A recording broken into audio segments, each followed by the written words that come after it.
Bench dips. So you're going to find a bench. You can use a chair in your home, or you can use a bench at the gym, or a plyo box. You're going to sit on the bench with your hands just outside of your hips. From there, you're going to let your butt hang off the edge of the bench, keeping your chest up nice and tall, shoulder blades pulled back and down.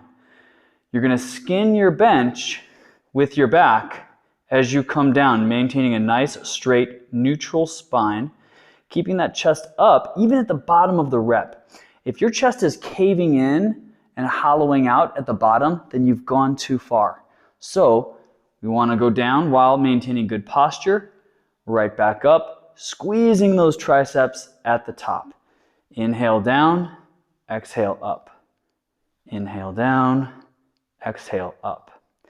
If you'd like to intensify this, you can straighten those legs out.